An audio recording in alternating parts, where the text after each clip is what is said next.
tonight we've got a very dynamic duo speaking to you tonight. Cindy Green with Virginia Community Capital and our own Carl Knoblock with the U.S. Small Business Administration. Carl is a wonder man. He'll drive all the way down here from Richmond and then drive back home tonight. So we're not sure where he gets all of his energy. But tonight is your financing and credit class, and they're two good experts. Okay, thank you. See if my mic's working. You're doing. Great. Kathy, or Cindy, do you want everybody to go around and introduce themselves and tell you what they're going to be doing that will help you and Carl both as you're doing your presentation to know about? Good, and give them a chance to practice their pitch too. So we'll start right here. Sure. I'm Justin Harris, my wife Brittany. We have an existing company already on White Blaze Outdoors, and interpreted hiking and biking tours, educational piece that I have, teaching science field trips and things like that as well for some of our local students. Where are you located? You're here in town. In town. Okay, I've heard of it. I'm Pauline Wilson. I have Pauline's Place. It's a hair salon there across from Dairy Queen here in Abingdon. Gotcha, I'm okay. an existing business, so Okay. I'm just here to take it all well I can. Okay. I'm Shane Grosclose. I've got a startup business, Greendale Search Solutions. Who does turfgrass management and other consultants. Kind of like a true green company. Gotcha. Okay. I'm Frank Cardinelli. I own a small business called the Resale Shop. It's an existing business where we do small electronics. Mal necessary, my wife Jamie, we own Sargent's Pay Lake Campground and Appalachian Baits, so. That's what we do. Hi, I'm Judy Blazer. I'm here for my husband tonight that's sick, and he is starting up a senior transport business. My name's Matt Owens, and this is my partner Grayson Toller. We're starting a non-emergency medical transportation. Okay. I'm Ryan Henderson, and I'm starting up an education program that goes and works with, collaborates with teachers, works with students to connect the curriculum, whether it's content related or social emotional related, to their personal life. I'm Hannah Eichen, and I'm opening up a fine arts and crafts retail store in Abingdon, Virginia. That's going to have an emphasis on eco-friendly supplies. We're also going to teach some sip and paint, sip and craft classes. I'm Christina Clark Rufus. I'm gonna have a startup with me and my sons. We're gonna do vegan grown farm to table. Oh, I'm Allison Burris. I am a startup for a child care center with an emphasis on infant toddler care under 22 months old. okay. I'm Jennifer Chumley. I'm doing a startup business where I'll be selling live plants, herbs, that kind of thing. My name's Jared Smith. This is my wife Amy. She is a integrative nutrition professional. We just opened up Solstice Nutrition here. We help clients with digestive dysfunction, stress, fatigue management, insomnia, things of that nature. Nice, I need to, yeah. Oh, when you said stress and insomnia, those two ping points for me. Hi, I'm Jenny Carlisle. I'm opening Crafts on Main in 2 weeks on February 15th. It is a craft and sewing shop. We are moving into the Jimmy's Book Shop space down on Main Street, right next to Farmer Music. And we do craft supplies and sewing supplies as well as classes. We have classes beginning in March and just have started registration confirmation. So I'm really excited. So you're excited, yeah, I can tell you're excited, that's great. I'm Hunter Dayhart, and this is Stephanie Goff. We're both local business owners, and we look out of the American Howell on Main Street. I know Tanya's excited, there's a lot of Main Street activity going on here, huh? Great, awesome. Okay, so, are there any ones in the back that? would No, like we're to- digital preserved. Okay, all right, great. So my name's Cindy Snider, and I work with Sandy Ratliff at Virginia Community Capital. I'm the small business lender that serves Southwest and Southside Virginia. I've been with BCC, it'll be 3 years in July. prior to that, I worked at People Incorporated here in Abingdon for 8 years, and prior to that, I was in the car business for 20 years. So I've always been involved in some type of credit and or lending, and I'm very passionate about credit. Not only, personally, I'm passionate about it, and then also I see the importance of it in my current job and then the jobs, obviously, that I've had before. And it affects so many aspects of our lives, be it personal and professional, especially as a business owner. It can affect a lot of areas of your business. So I'm going to dive right in, and we're going to talk about what credit is, why do we care about it, some of the areas that it affects. I'm also going to actually have you look at a sample credit report. We're going to go through it, and I'm going to see if you would lend this person money, let you be the person on the other side of the desk. And I think it's a good activity to kind of open your eyes to what lenders are looking at. So, as I mentioned, we're going to talk about the history of credit reporting, some of the uses for your credit report, sample credit report, disputing items. If you find something that's incorrect on your credit, how you can dispute that. So what is a credit report? It's just a record of how that you've paid for your credit obligations in the past. I kind of equate this to a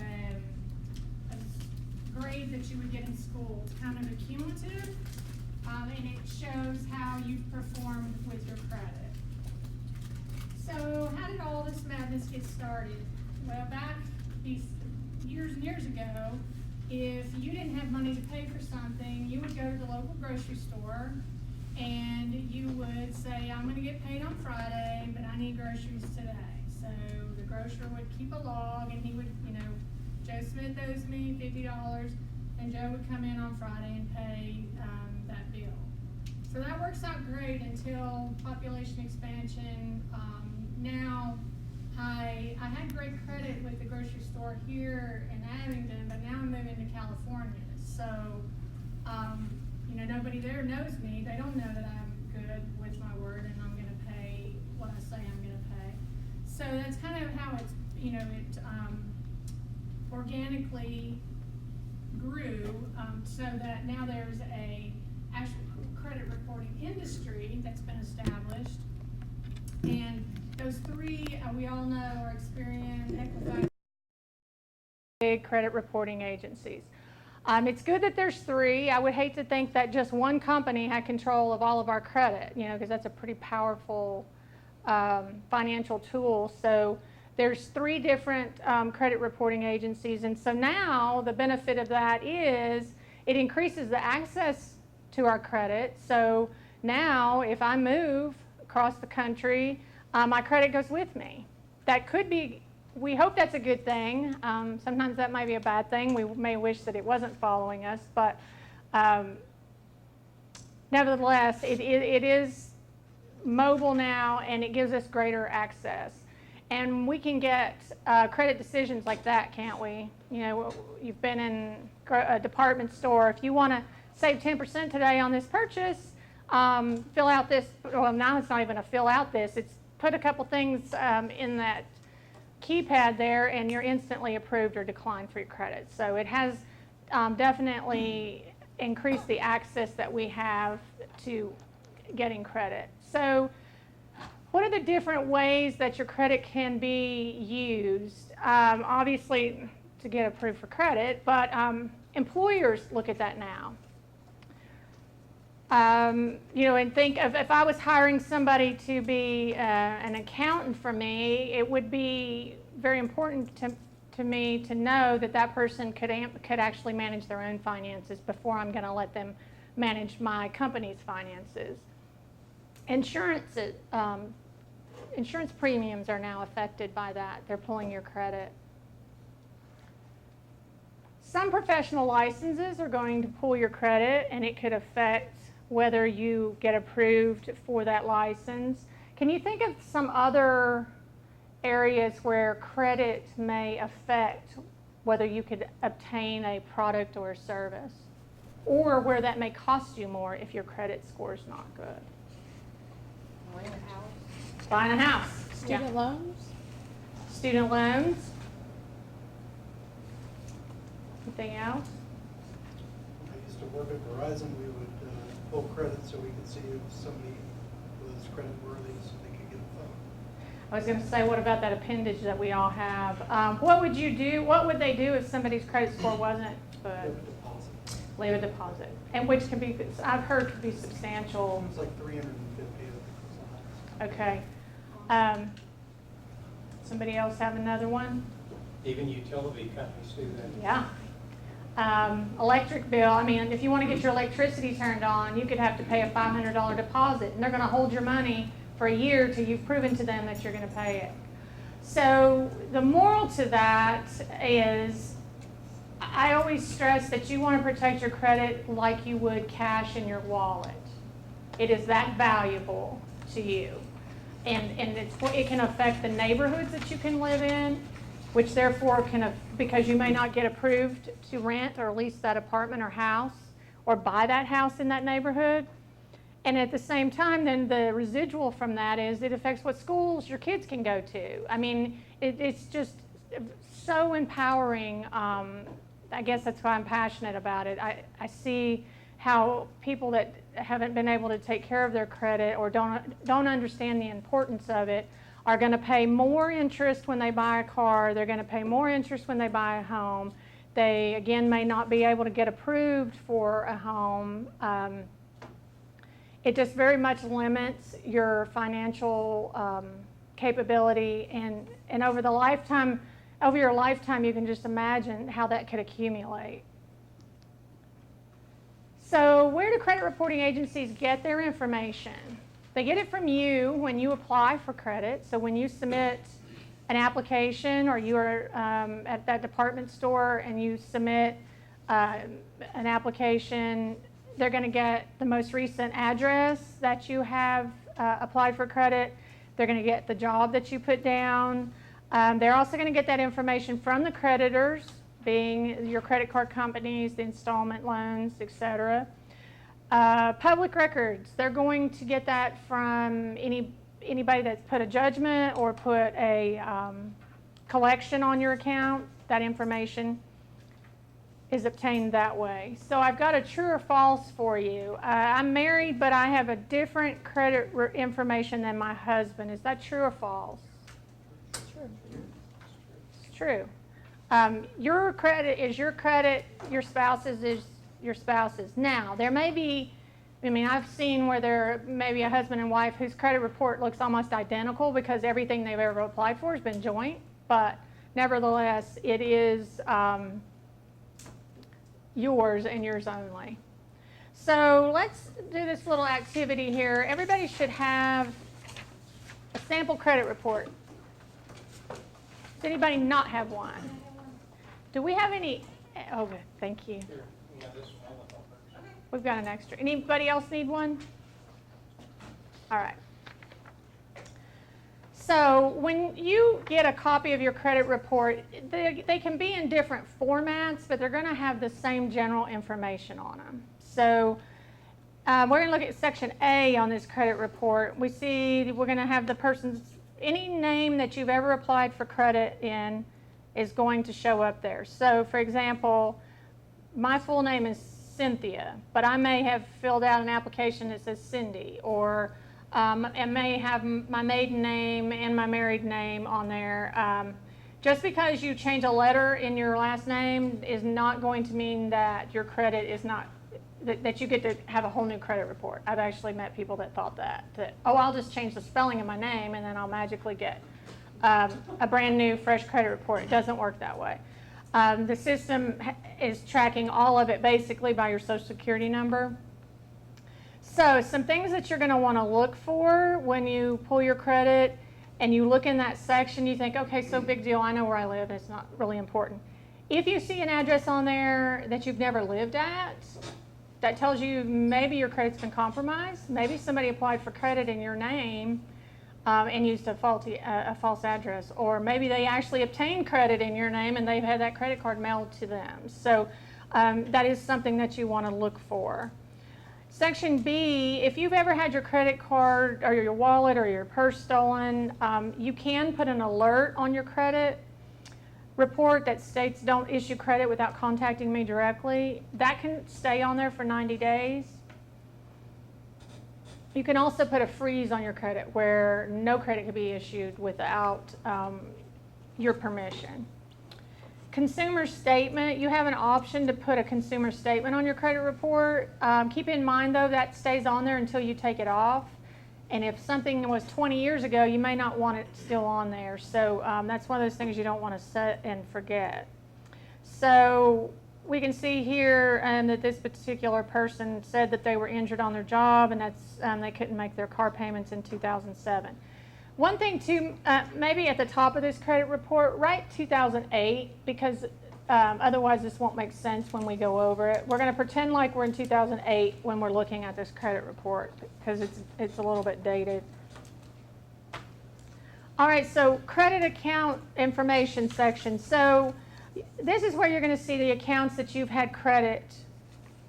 And in this case, we've got an electronics store, and we have, it says, it'll tell you the name of the company, it'll give the account number, and it'll say whose account. In this case, it says joint. Well, I gave away. I'll say, what does J stand for? I already told you the answer. It stands for joint. Then it tells you the date that it was opened, how many months it's been reviewed, the high credit was $1,200. This person has a balance of $150. And it says status R1. Can anyone tell me what an R would stand for? Revolving. That's right. I did have the answer key with this, but we didn't give you the handout on that. Bank name. So let's say that's Wells Fargo, and this account is an A. Can anyone guess what an A may stand for?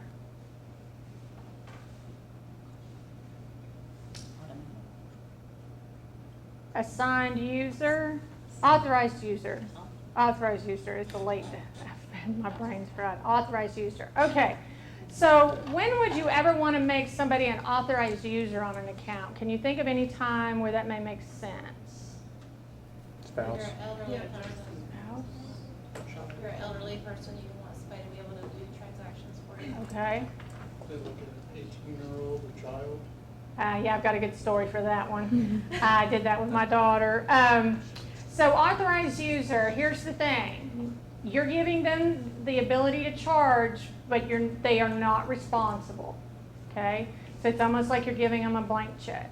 You want to be very careful about that. My daughter always hates when I share this story, but she started Emory and Henry.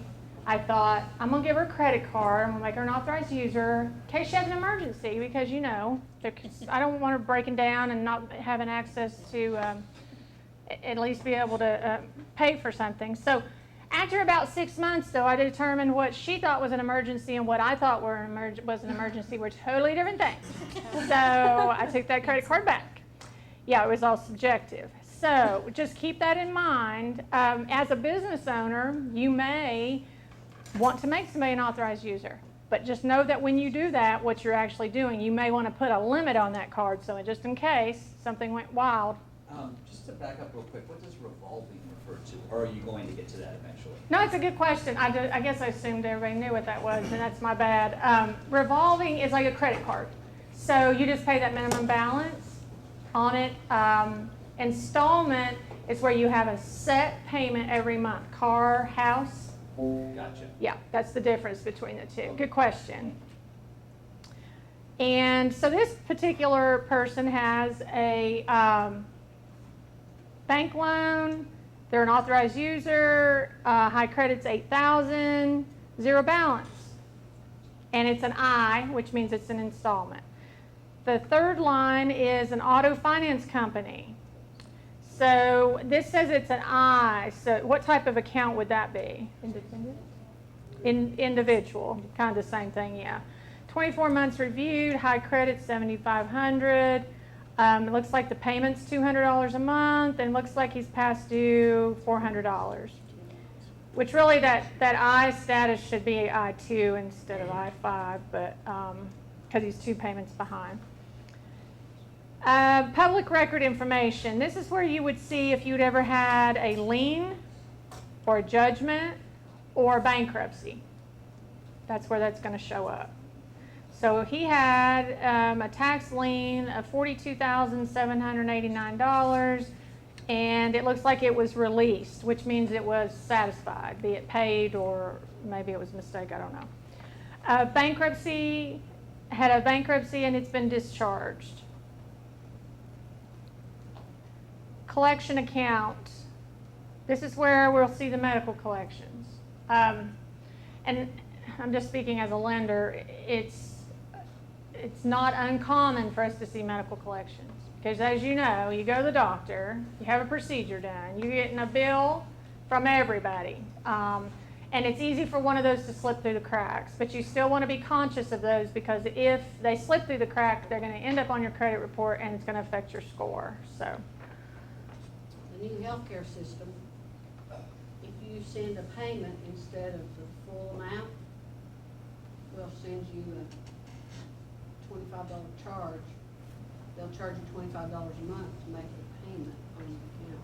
oh boy, that would have never worked for me and my youngest daughter. I used to say that they could repo her at any time because it took me 2 years to pay her off. Yeah, I made payments to keep it from turning into a collection. So the last thing is inquiries. Anybody that accesses your credit pulls a hard hit, which a hard hit means, in theory, you gave them permission and they pulled your credit report.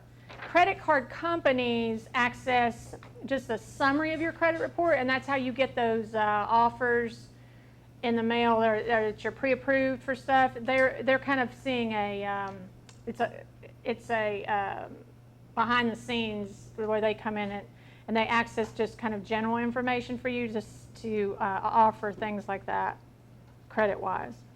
So I'm going to put you all on the spot, and we'll go around the room, and we're going to find out if you would loan this person $500. All right, Justin, you're on. $500? Yep.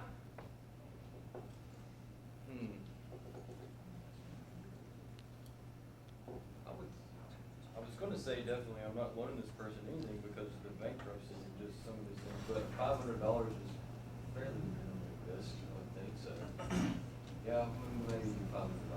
Okay. What about you, Brittany? Probably. All right. Pauline? Well, with the $400 that he owes, that he's behind, it would make me question. I probably wouldn't, just because of being late. Because he's late now. Okay. Robert? Without knowing the monthly income, I'd probably say no, but just barely. Okay. The lien that he has, is that like, has that been paid? It appears to be released, so, Okay, so yeah. yes. Yeah. You would? Yeah, Okay. sure. Definitely not. No, we got a hard no. He's got too much negativity. He's 2 months behind on his car payment. He's had a lien filed against him 2 years ago. Got bankruptcies, got stuff he's owed he ain't paid. And it looks like to me he's wanting $500 to catch up on his car payment and go out on Friday night. Oh, with the extra 100 for the Friday night. Gotcha. And he's already had the big AAA bank here pull, and evidently they told him no too. They've already run a Okay. credit check on him, and they didn't let him have it. All right. So, no. he's No, not doing nothing. he's out. All right, Jamie, what about you? I agree with him. All right. What he said, okay? I definitely would not, because he looks like it habitually. I mean, 2006, he had something against him, 2007, 2005, now it's 2008, he's already behind again. I just don't think it would be a good risk. Gotcha. Okay. Have you worked in the car business? No.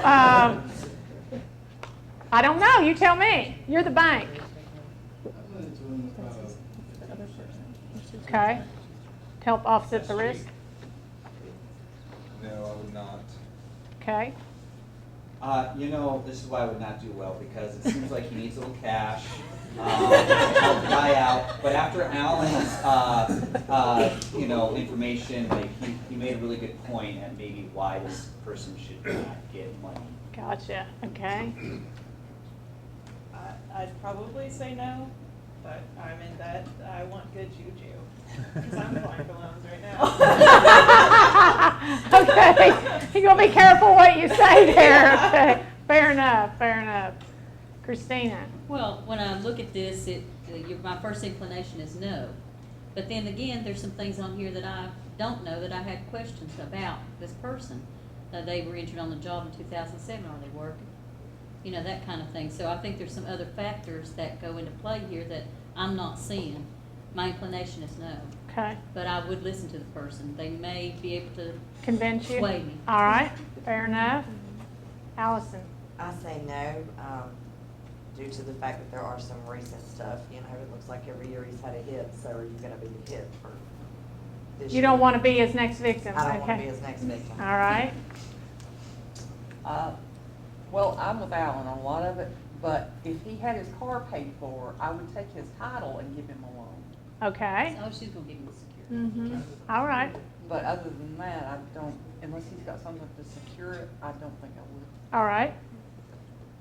Amy and Jared? I would say a hard no, unless the nature of the loan that he's trying to get from me is for like a debt consolidation where he was trying to pay down that other loan to kind of bring it together. Again, it would depend on what I'm able to offer as far as interest rates, but Okay. at first blush, I would say no. Okay. Amy? That's what I was gonna say too, because as soon as you said $500, that's what I said. He was probably trying to pay off the auto finance, but then Alan made a great point that he's got that extra $100, so I'm gonna say no. You know, Justin made a good point that it's just a small amount of money, so it's low risk. And I think I might be willing to, except for the fact that he's past due. So if he didn't have that past due thing. Current past due. The current Yeah. past due. But the fact that he can't make his current obligations isn't. Concerning. How's he gonna make that obligation plus mine? Yeah. So, Exactly. All right, you guys are his last chance. I would probably say no, but I would say he is trying to pay down a car loan. I'd be interested to see why, or what he's paying down, or why he's behind. Okay. But that extra $100 could be for fees that they've tacked on because he is late. I mean, it's not gonna be just that $400. Yeah, yeah, true. Every bank has other fees. So Right. It could be just to pay off all of that, but I would probably still say no. Yeah. I agree. Okay. All right. Well, he So- does have that little alert at the top, would that kind of consider into thinking, well, maybe all that bad may not quite have been his. Could be. Because he does have a 90-day call, pay, Mm-hmm. you know, make sure it's him, make sure that somebody's not fraudulently. I mean, you don't know if this is his and why it's off his account, and why it's not been paid or been paid and been charged off. Right. So if he's got that 90-day alert on there and somebody's calling and saying, hey, you know, maybe he's had some questions himself about his credit. People's trying to come in and open cards in his names or, you know, put stuff, maybe the crazy. Maybe that lien that got stuff. released was not And actually so, his. you know, if he put that on there himself, like, hey, I wanna stop any kind of charges coming on my account, you know, check with me first. You know, you might wanna consider then, Yeah. if it's not him, it's done all this other. Right. crazy. I mean, yeah, you can kind of forgive the 400 behind, but you know, you got the 42,000 and the bankruptcy. I mean, you never know how numbers get triggered in. Right. But anyway. Okay, so the moral to this exercise is now you all know who you could borrow money from, right? We know who our yeses and our nos. We know who the hard nos are. No, I'm kidding. That's not the purpose of the exercise. The reason I like to do this is for you all to have an opportunity to be on the other side of the desk, and it helps you to see, well, wait a minute. I might consider this if I could use the title to his car. If I told you he had been on the job 25 years, would that make a difference? Possibly. What is he going to pledge for collateral? Does he have a co-signer? There's a lot of different pieces other than just what is on that credit report. So, as a lender, any of you all could fill that role because you all were thinking, is there a way, what if, well maybe if, so just be aware of that when you are applying for loans, that especially if you're, obviously not when you go and you're in a department store and it's all just on the computer, and they're just strictly going off what's on your report. But if you're applying for a business loan, perfect example, we're going to look at your personal credit history. You may say, well, I want it for my business. I don't want it for myself. We want a person behind that business loan. So we're going to want to have a personal guarantor on that business loan. So not only is it important when you're applying as a startup, it's important, maybe you start growing and expanding and business is going great and you need to buy more equipment or you need to buy another location. It can affect all aspects, not only of your personal life, but of your business as well. So that's why we're spending that time tonight talking about this. Does anybody have any questions about what we've gone over here?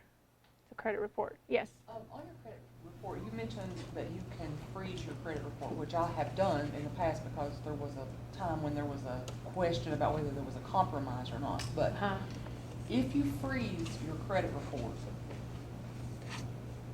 do you have to give permission to other people to be able to look at it? Yeah, or you wouldn't be able. If you went in and applied for a loan, they're going to ask you to remove that freeze from your credit account. Okay. Yes. Actually, that's one of the questions on our. If you came to us for a loan, we have a list of things. One of them is your credit report frozen because we can't access it. Is that an issue if somebody has frozen? No. I mean, if I come in and I said I've frozen my report because I'm afraid my accounts have been compromised or something, does that send up a red flag to anybody? No, it wouldn't to me personally, no, Okay. and I've never heard of it affecting. Okay. It's, to me, sounds like you're conscious of how important your credit is, and if you think it's been compromised, you need to be proactively taking care of that. Yeah, good question. At what point does your business stand on its own from the standpoint of getting business loans and expanding your business? The only I can speak for Virginia Community Capital, and I think we're a pretty fair representation of what other lenders do. And then also I was at another organization that did microloans for startups. We're not really a startup lender. We're more for that once you're up and going after 2 years and you're looking to expand. And or if you're looking to buy an existing business, we're a good fit for that. But we always want a person behind it. Anyone that owns 20% or more of the business is going to need to sign on behalf of the business. The only exceptions to that are if it's a nonprofit or if it's a government entity. Someone's going to sign on behalf of that entity, but not personally on the loan. A government entity. But yeah, any business loan, 20% or more. So you want to think about that too when you're structuring your business. If you've got another owner in there and they own 20% or more, anytime you try to take on debt, they're going to need to sign on behalf. And that's not always something people want to do. We already went through all that. Thank you. Okay, you're welcome. Okay, so these are just little things that I've picked up along the way. You know how you get those offers in the mail about you've been pre-approved? If you don't want to get those, you can go here and opt out. And then if any time you want to opt back in, they allow you to reverse it. It's free. The reason that I do that is I don't want somebody getting in my mailbox and grabbing one of those out and filling it out. It's just another way to be protective of your credit. You can also sign up at United Postal Service. Okay. And they will send you an email every day that shows what mail is going to be coming to your box. Oh, I didn't know that. They scan it before they deliver it, and you get to see that. And I did that because I live out in the country, and I did too. One of my customers sends checks, and they're quite substantial checks, and I was worried about maybe someone taking a check out of my mailbox. So if I know it's coming, I know how quick I need to make sure I get that picked up. Interesting. I'll have to add that to my So you can tricks. sign up on USPS.com. I didn't What's know your, that. what's your address again? The one that gets the big checks, right? Okay, another question. My credit report contains information about my recent divorce. True or false? See that note? False, unless It maybe would have your name. you were like a lawyer dead or something. Would it have your spouse? It might, does it have your spouse? So remember, your credit report and your spouse's are separate. Now, if you came in and applied for a loan and I see a bunch of joint accounts on your credit report and you tell me that, I don't ask you if you're married because it's not relevant to applying for credit, but I can, by looking at a credit report, someone may be able to tell that you have joint credit, but that really, it has nothing to do with whether you're divorced. It's not going to say she's divorced or he's divorced on the credit report. Other information that's not on your credit report: race, religion, medical history, political affiliation, checking or savings account, any other information not related to credit. Checking and savings accounts, the only time that you might see something there is if you bounced a check and you didn't make it good, the bank might get put a judgment on your account. So, but as far as reporting that you have a checking account or savings account, no. Now, having a checking or savings account with a bank that you want to go and apply for a loan with may help, because then they can see, and you've got that banking relationship with them, and that may help you obtain a loan, but it does not show up on your credit report. How do you get your credit report? So, I know now credit cards are offering you this. I've heard people tell me that they use different resources. So I'm just going to tell you the things that I'm familiar with and that I've used firsthand. And then, of course, I know there's others out there. Annualcreditreport.com, you're allowed to go on there and pull a credit report free one time a year of all 3 credit reports. Now, you're also able to do that if you've been declined a loan.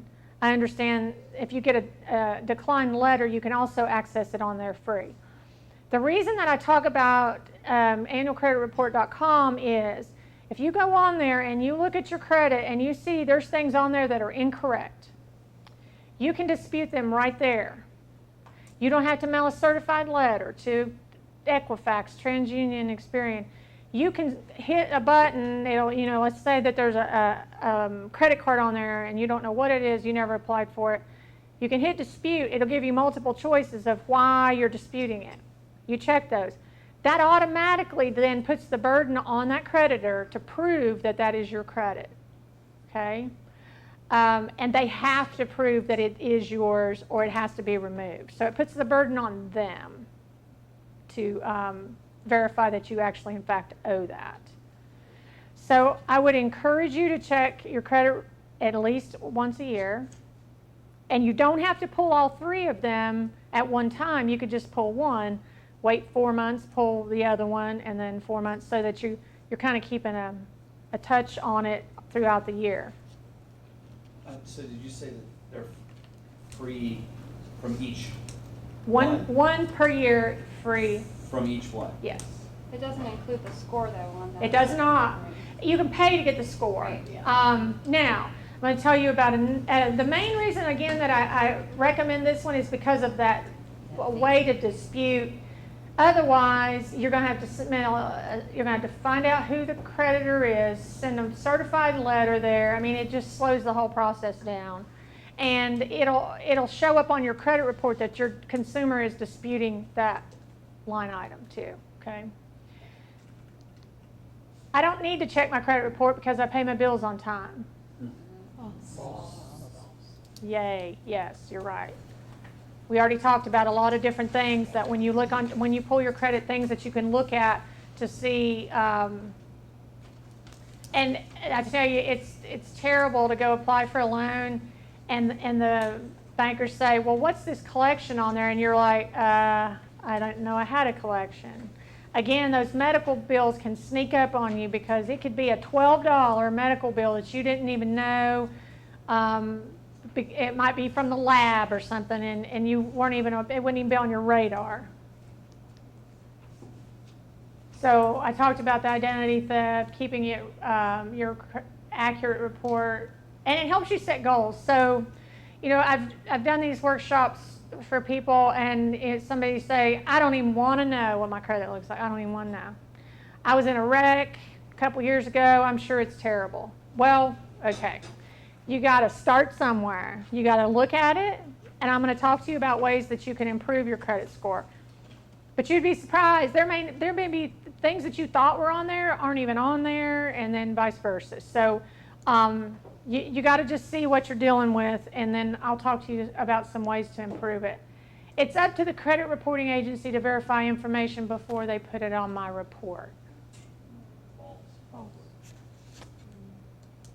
I mean, I'm sure they have some regulatory obligations, but it doesn't guarantee you anything. I use that same philosophy of I check my bank balance. I don't just assume that the bank's going to do everything right. People make mistakes, things happen. So you do want to check it. I talked to you about the disputing, and I highly recommend doing it through annualcreditreport.com. So what is a credit score? It's a 3-digit number that creditors use to assess the likelihood that you're going to pay them back. All right, so I want to try to demystify what that credit report, how they come up with that number. But first, you can purchase it when you request your free credit report. One of the resources that I use is creditkarma.com. You set up an account with them. You can look at it every day if you want. If an account gets opened in your name, you get an email from them. It's free. And I had a coworker a few years ago who said she had a Credit Karma account. She got notified that one of her credit cards was reaching its limit. It was a credit card she wasn't even using. Turns out somebody had accessed that number and was having a shopping spree. And if it hadn't been for Credit Karma emailing her, she wouldn't have known that. That happened to me last week. Did it really? On Credit Karma, yes. Last week, I got this notice from Credit Karma that said that someone had tried to charge this amount on my credit card and it didn't go through. And I thought, well, what? You know, it was one of those credit cards that you have a small amount on, and I thought, I didn't charge anything. I never used that card. Yeah. So yeah, It's really. I mean, it's helpful. almost like having you know, that security on your credit that they try to sell you on TV. You can get it for free with Credit Karma, in my opinion. It does give you a score. It does tell you on there ways that, you know, it'll say, like, if you paid this down, it would affect your score this much. But do keep in mind, the reason they're able to offer it free is because it has a ton of credit card advertisements on it. So just, you know, ignore that stuff unless you're in need of a credit card. And then obviously you want to get one 0% if you can, and no annual fees. Okay, so let's talk about how in the world do they come up with that score. When I was in the car business, I never could figure out, because I would process credit reports, I mean, tons of them a day. So, you know, you get in the habit of looking at them, and I never could really figure it out, because sometimes I would look at a report and the score would be either higher or lower than what I would expect it to be. So this is the best way that I have to demystify how they come up with the credit score. So the big thing is 35% is your payment history. That may be good, that may be bad, depending on your circumstances. So what I will say is it's based on the last 2 years' payment history. So there's hope. If you've not been paying really well, start paying on time now, and from this day forward, that is gradually going to improve, because it's not going back to how you paid something 10 years ago. It's 35% of your score is based on how you paid it the last 2 years. Okay. Owed to creditors. This is where they're looking at, do you have all your credit cards maxed out? It's going to hurt your score.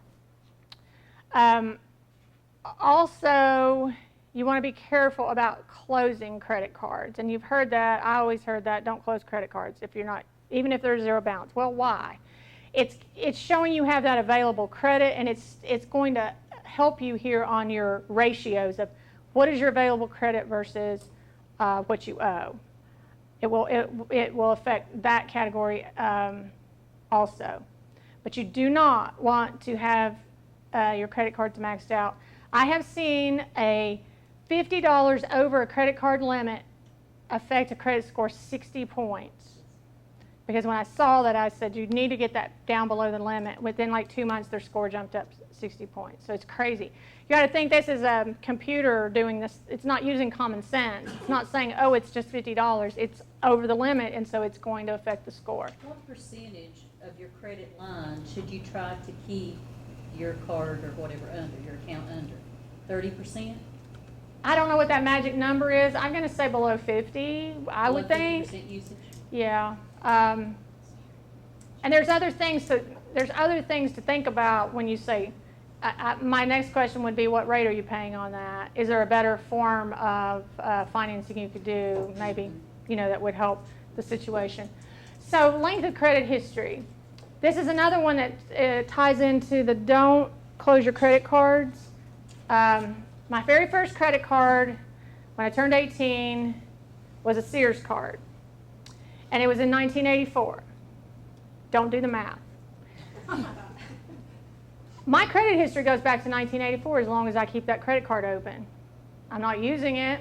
Now, granted, some credit card companies are going to close your cards if you don't use them, which is what happened with the Sears card, for that and obvious reasons.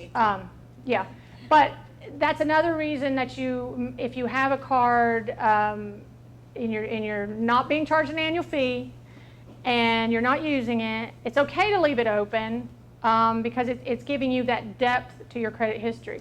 Now, once you get to be my age, that's not really important, but it's just another thing that does affect your credit. Amount of new credit, 10%. So do not go out and apply for every credit card at every department store. If you do, it's going to, if you did it all at once, it's going to hurt your credit about 10%. And the types of credit that you're using. It does not want you to have just credit cards. It wants to see a balance between that installment debt and the credit card debt. And I'll tell you, I noticed, this was one of the mysteries that kind of solved was, these finance companies, and I'm not going to pick on one because I can't even think of the name of them, but they're higher interest, and they're like in the strip malls and stuff. And you think, well, I paid them on time, and then you go in to pay it off, and they're like, oh no, let us renew it. And they keep renewing it, and you keep having one lump paid off and then another one. Credit scores do not like those because it has it in the calculation apparently that's not very smart financial decisions. So that can kind of make your credit score a little lower. So if we have accounts that are personal and then we have accounts that are business, I mean, they're intertwined because it's all It's tied back to you. But does the business affect the personal credit score just as much as it would if it was a personal account? You're personally guaranteeing it, so the personal, I would think that it's going to show on your personal credit report. If you personally sign for it, I have to look at examples of that. We don't do a business loan without a person behind it, and most entities aren't going to. Sure, but if you've got those business accounts, do they affect your personal credit report? They're going to be on a different credit reporting system, and I can't even think of the name of it. Our underwriting pulls those. Yeah, so they would still be separate. That's the question. I mean, does that answer the question that they're Doesn't separate? your personal just come into play when you're trying to go get the money, but then it ends up on the business side of it? It's reporting on once the you've got it? business side, yeah, but if you were to default on that, it's going to affect your personal credit. But I mean, like, I've got my personal stuff and I've got my business stuff. So in a hypothetical situation, if I had a business credit card that was towards the top of the limit, would that affect my personal Yeah, credit? no. No, it shouldn't. It shouldn't if it's in the business name. Just curious. Yeah. But also default, when it gets to being companies, that has to do with what chapter, if you do a bankruptcy, what chapter you'd file. Right, correct. Well, 'Cause, I mean, you see chapter this like Trump, I mean, he's had 6 bankruptcies, but it doesn't affect his personal because Yeah. it's all company. Yeah. So how do big place. Okay, so bankruptcies. Chapter 7 is the one that you would file personally, and it means you go in, the judge said, and you say, I can't pay this, and the judge says, okay, we're going to discharge all your debt.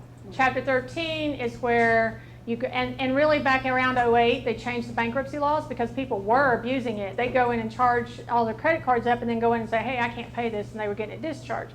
So that law changed, and now if you have the ability to pay, you're not going to be able to get that discharged. Now, the court may say that the creditors have to lower their interest rate or spread your payments out on a longer term, but they're not just going to wave a magic wand and It's like say, a negotiation. yeah, they're not going to let you discharge. Now, Chapter 11 is what you're talking about for a business, and I am not going to try to be an expert on that. Not me either. I don't That would be That's why I was more, asking you. yeah, law advice. And I always say I'm not an attorney. I don't play one on TV, so I'll steer clear of that. You're probably going to have a panel, or have you all had panels yet? Where you have an We have attorney? the attorney and CPA last week in insurance. That was last week? Yeah. Okay. Do you have a question? I hope I never have to know that stuff. Yeah, I know, right? So being a young person and not having a large amount of credit history, what's that magic length of credit history number that you have to hit? Do you know? Well, I know 35% of your score is affected by your payment history off of the last 2 years. So I'm going to tell you right off the bat, I know the last 2 years are important.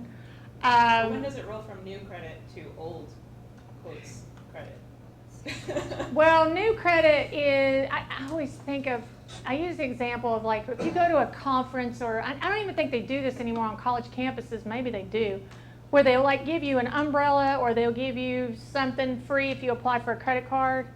Yeah, so, you know, I mean, they could suck you into that, and you come home with a bag full of stuff, and you've applied for 10 credit cards. So it's a small portion, it's just 10%, but that's kind of what we're talking about is, are you shopping? And if you were to come to apply for a loan, and we see that you've got 20 inquiries on there. I think somebody in the room mentioned it looked like this poor guy here that we weren't going to give any money to. 2008, it said he had already been to a bank, and I bet they turned him down. So you just want to be conscious of that. But so when I'm saying new credit, I mean, are you applying for a lot of new credit? Okay. Length of credit report is, I'm going to say definitely 2 years or more, but the more that I can look at, or that say, you know, remember you were a banker just a few minutes ago, if I see 5 years worth of, you've paid, you know, great, and like maybe the last year something happened, when you have a person looking at it, you can think, okay, wait a minute, they've always paid good, something must have happened, and then you find out they lost their job, or they were in a car wreck, or They're whatever. probably gonna look at her age too. I would think. Yeah, they would not. That's gonna be a factor there. Yeah, they would not expect you if you're to 22, have. They don't expect you to have 10 years of credit history. But they may want you to have a cosigner, because a cosigner, you know, someone that has that depth there. Yeah. Okay, so just hypothetically, I just want to make sure I'm understanding the irony of credit. So if somebody says they pay off, I don't know, their student loans, and then they make the investment of a car, but they paid that off and don't really want to buy a new one, so they don't have to have that extra debt. Yeah. Do they get penalized for that? Well, we used to use a term called a ghost, because if somebody is 30, I'm just going to say they're 40 years old and they have nothing on their credit report. That's very unusual. Not to say that it doesn't happen, because there may be somebody who just wants to pay cash all the time. But there is a value to having some credit, because think about it, when you go to a hotel, they want you to give them a credit card. You want to rent a car, they want you to have a credit card to do that. So there is some value in there's some financial value in managing your credit and having some credit. Maybe that just means you have one credit card for emergencies that you keep open, and if you keep it open, it's providing some depth to your, you know, age to your credit. Yeah, I was just thinking about the difference between installment Yeah. and revolving. Yeah, it's Like, exactly. I used to have a bunch of installment. Yeah. And now I'm like, no installment, but the revolving's there. Yeah. It's hanging Well, out. and see, that's the thing about installment. Once it's closed, it's closed. And that's, so there's not, it's almost like it dies in a way, even though it's still on there, it's not gonna be affecting some of these triggers that you need to have affected, like a credit card would. Oh, I see. So they'll see that like, oh, this person did have installments. They're Yeah. capable of paying. But that account technically has been closed because you paid it off. Yeah. Yeah. Because they're good at maybe paying off.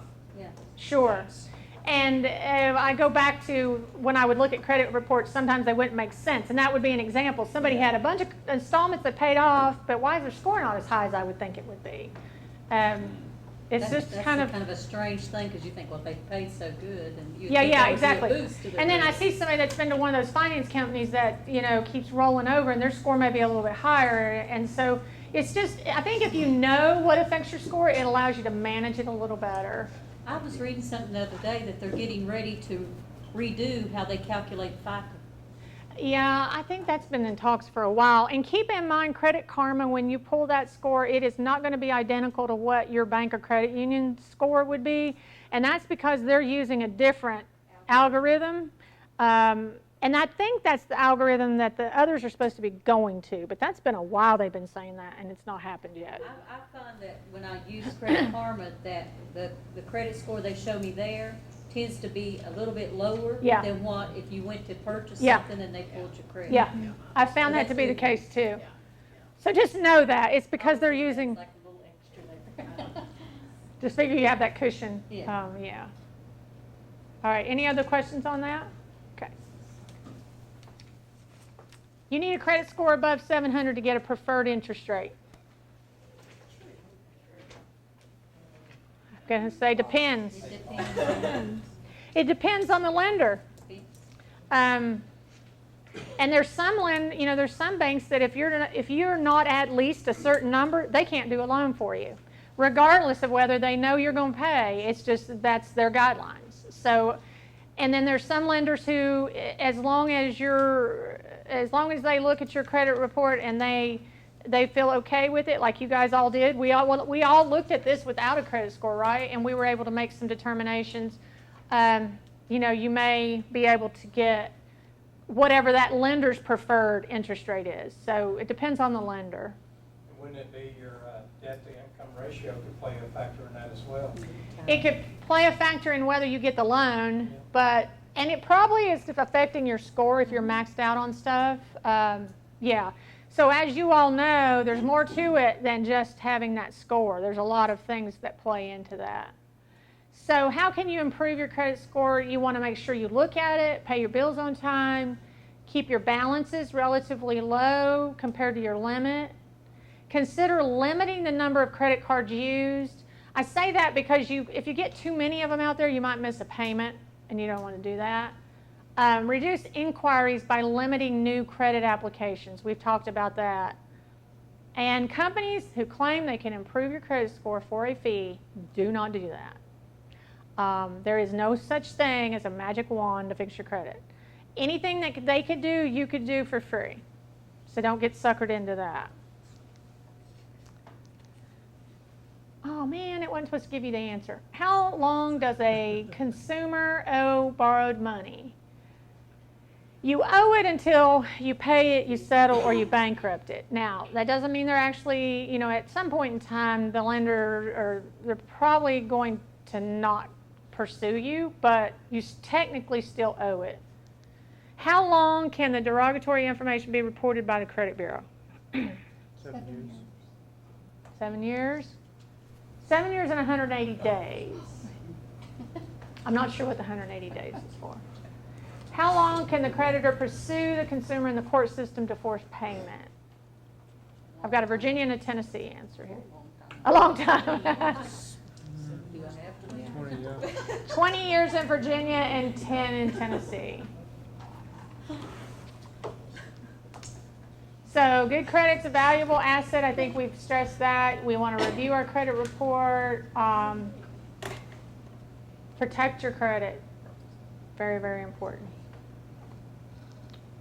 Any final questions? You guys were great. You asked a lot of questions. I hate to be up here and just hear crickets. So that's good. Well, I had a Lowe's credit card one time, and having a business and having my home, I have a lot of bills that I pay every month. And that particular month, I was actually getting married, so I missed somehow, in the midst of all of everything, I missed my most payment.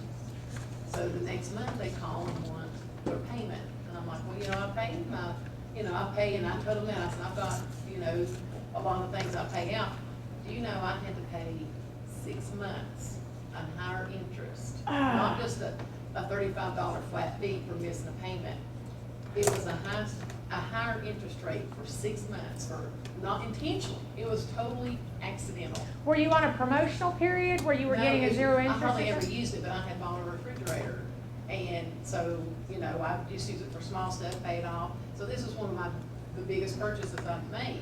So it wasn't like, I didn't know I had the debt. It was just, but you had to watch that kind of stuff too. So it really taught me a lesson to really pay attention to, which I said, once I get this paid off, no more. Yeah. So I have all my stuff set up on automatic payment. Otherwise, I would forget. There's too much going on to remember. You're so. How do student loans affect your credit score? They will not go away. You can't bankrupt them. Yeah. They're like taxes, and you can't bankrupt them. So they will affect it. And my advice is to work out a payment plan. And I think if it's one of the subsidized, they should. I think they're willing to work with you to try to spread the term out. To get the payment. Now, the private credit card or private student loan companies, I'm not so sure. I mean, I hear the horror stories we all hear on TV and the news about them. But as long, because after you go to school for a really long time, you have a lot of student loans. Yeah. And so, as long as you're making your payments, it shouldn't affect your credit score negatively.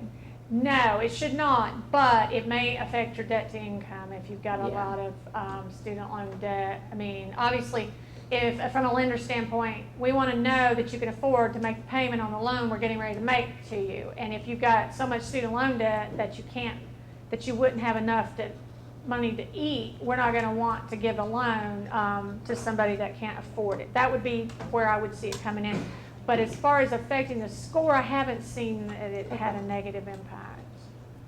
Good question, though. You're so right also about medical, because I had surgery and all of a sudden I ended up getting this collection. I don't know what's it coming from. It was from an anesthesiologist. Yeah. And they had contacted me, but I was like, well, I paid the, here's what called the insurance company, went through It's everything. ridiculous. Come to find out it was an assistant anesthesiologist. And you that were billed asleep, separate. and you wouldn't even have known they were in there. So how I would you didn't know? see Yeah. them. I know. And it snuck, and it was like $20, but it went on my credit. Yeah.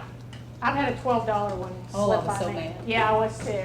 I mean, because I did all the right things, but still something slides through. Yeah, and that's so why it's important to check be it. really, really careful with all that. Yeah. And they'll change that on the day of surgery, and you won't even know. They did that to me once too. Yeah. Someone that was out of my group, and then you're in trouble, Yep. and you pay. The key is checking it so that if something sneaks up on there, you're covered. Yeah. So, what are we doing next, boss? That would be our friend from the SBA, Mr. Carl Knoblock. His presentation's on there, and y'all need to switch microphones, please. Oh, Thank you, Cindy. While they're switching, if you need to take a potty break or get something else to eat or something to drink, now would be a good time. Run, Forrest, run!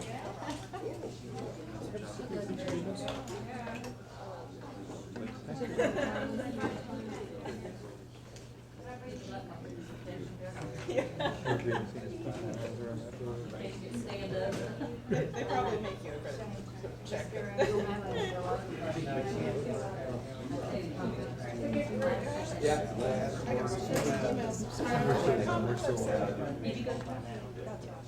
You know all about student loans. So that I can do this business. 1, 2, 3, 4, 5, 6. So I can have a seat. Did you turn it off? I didn't hear you.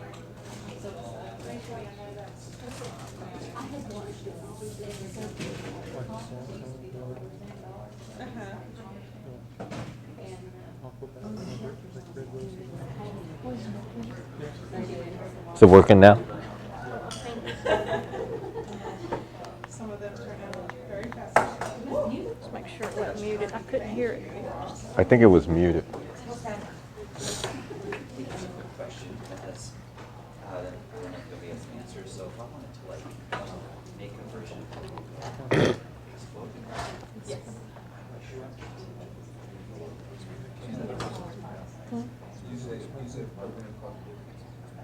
How's it sound now? 1, 2, 3, 4, 5? Oh, yeah, it can. Okay, good.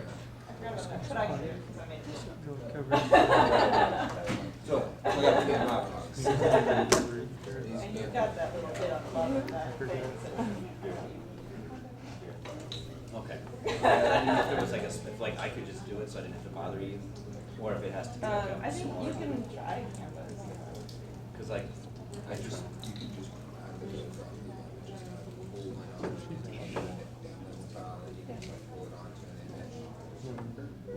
so,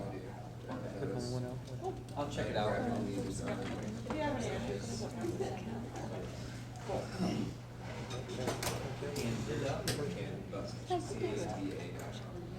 She was.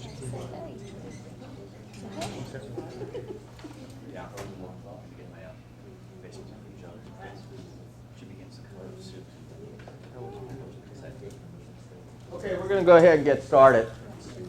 Hi there, everyone. My name's Carl Knoblock. I'm from the Small Business Administration. And people always ask what we do, and basically I always tell people, where are you at in your business life cycle? So some of you said you're startups. We assist that, and that's where most people think that's all we do. We don't. So we help existing businesses. We help businesses that want to close their doors. We help businesses that have a disaster. We basically help them recover. If you're going into research and development, we actually do that work with you. So we're the full gamut of the business life cycle depending on where you're at. And lots of people don't understand that, and they also think we only deal with Main Street companies. We don't. We deal with a lot of high-tech companies and everything. So everybody knows Apple. We started them. Everybody knows Under Armour. We started them. So, you know, they're big companies now, but they had to start someplace, and they all started in the garage. So just realize that's how things work with this. For my background, I've run several businesses in my life, and from high-tech to low-tech to manufacturing. So diverse background in it, and like I said, always had fun, made a lot of dumb mistakes, and hopefully keep you guys from making the same mistakes I make with it. So managing a small business. I heard several of you are in business. How many of you have employees? Okay. So they're a blessing, but they're also your biggest nightmare.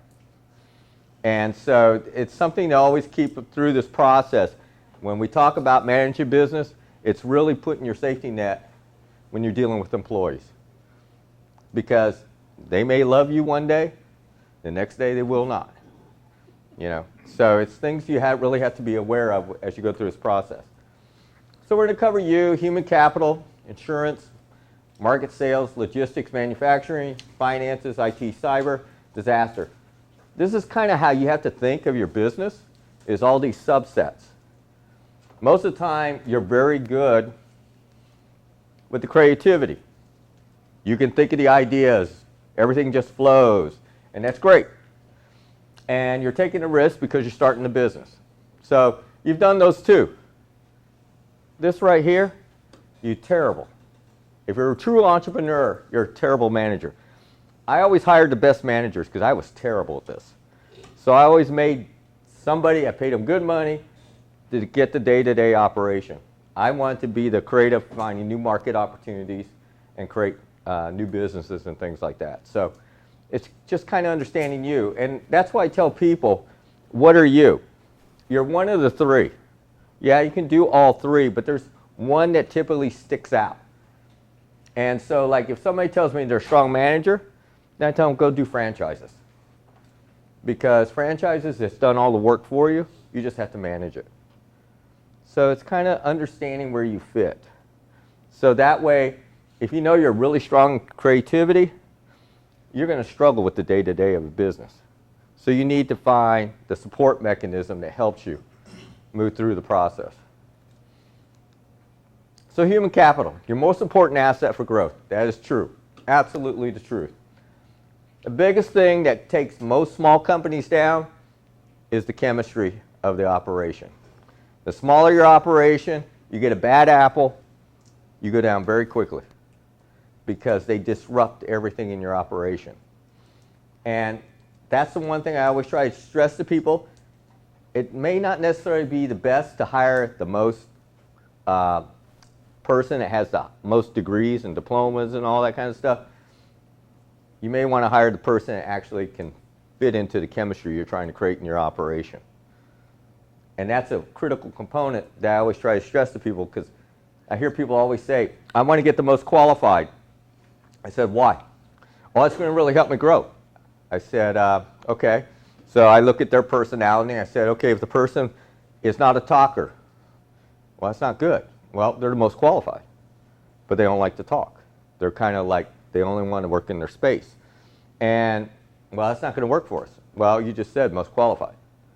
So I said, you better be careful of that, and chemistry should be part of your criteria when you're interviewing employees. Same thing with partners. Yeah. Yeah, and you want to talk partners, husband and wives. You better map it out, because when tough times hit, it's really ugly. I've dealt with several. And those are things you have to think about when you're in business. And then the person you're looking to hire or whatever, is it a people person internally within your operation and externally? They can be totally different. And those are things you want to understand to make sure you get the right fit with the type of business you are. Okay, those of you that have employees, do you have job descriptions? Okay, good.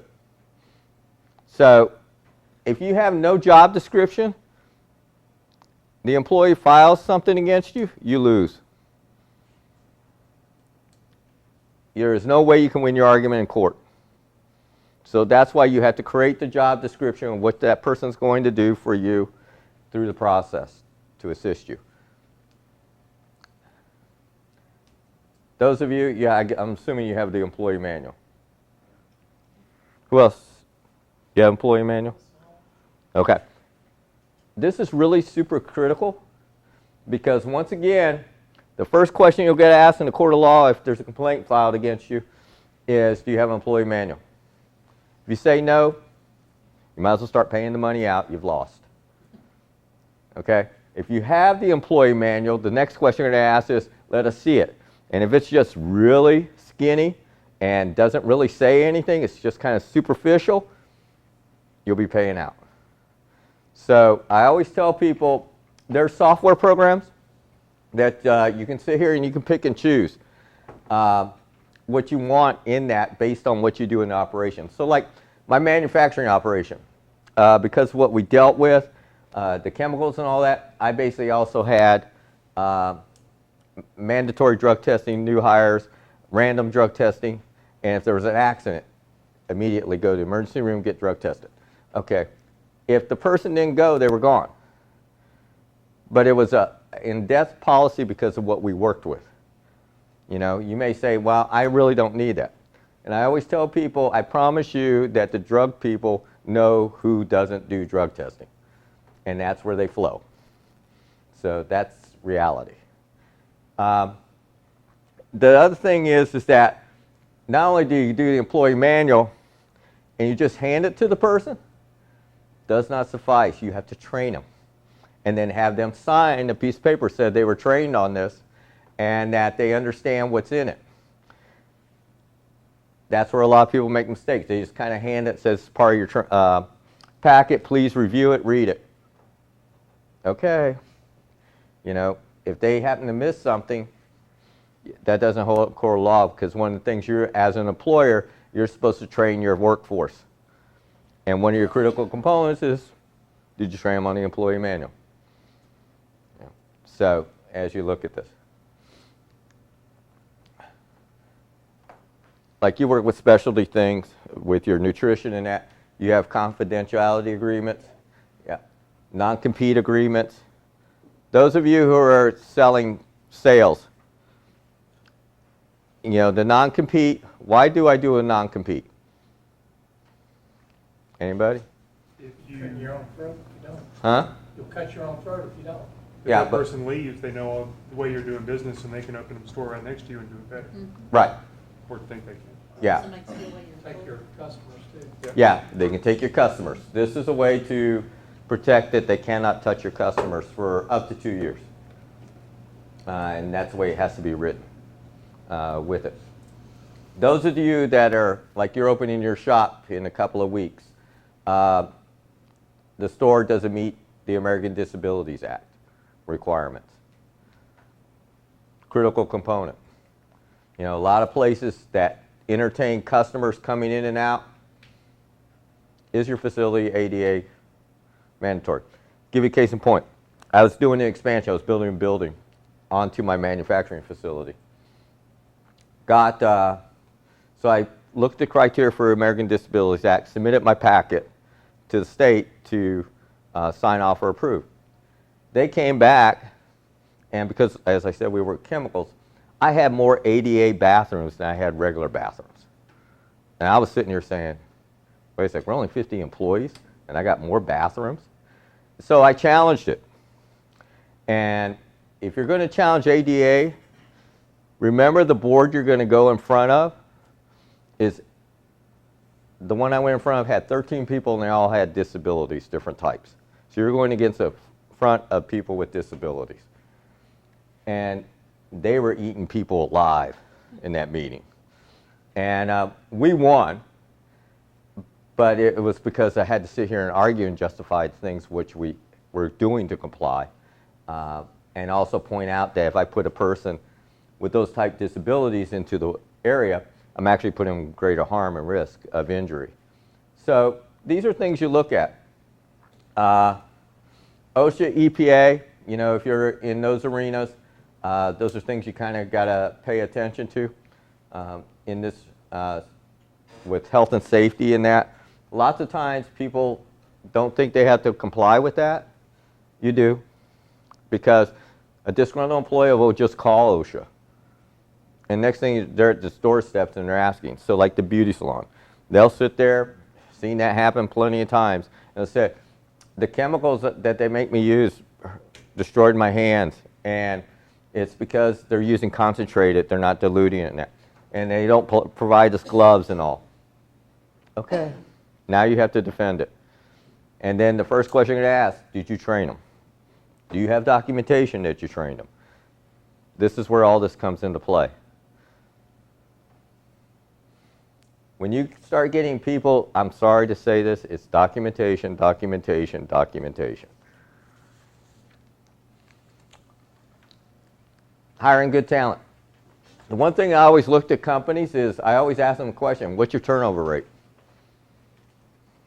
Why do I want a turnover rate? Job satisfaction. Yep. Job satisfaction. What are 2 reasons why I would leave? Low pay. Low pay. Being treated unwell. Unwell. So it's really quickly, easily to determine the problem. You know, so these are things that we look at. In a small business, what happens if somebody doesn't show up? What's your contingency? You know, you can't sit here and say, well, I have to close my doors. It doesn't work. You know. Once again, as I stressed earlier, training is key. On-the-job training checklist, if you have that, that way you can sit here and document, yes, they were trained in everything the job description said. And you have it documented. So if they say, well, I didn't know how to do that. These are the things we look at. For human capital, I always tell people that you should look at it annually because the Department of Labor is always putting out new regulations. And also, case in point, what just happened in Virginia with the election? The state House and Senate turned over. Okay, right. Focused on the Democrats.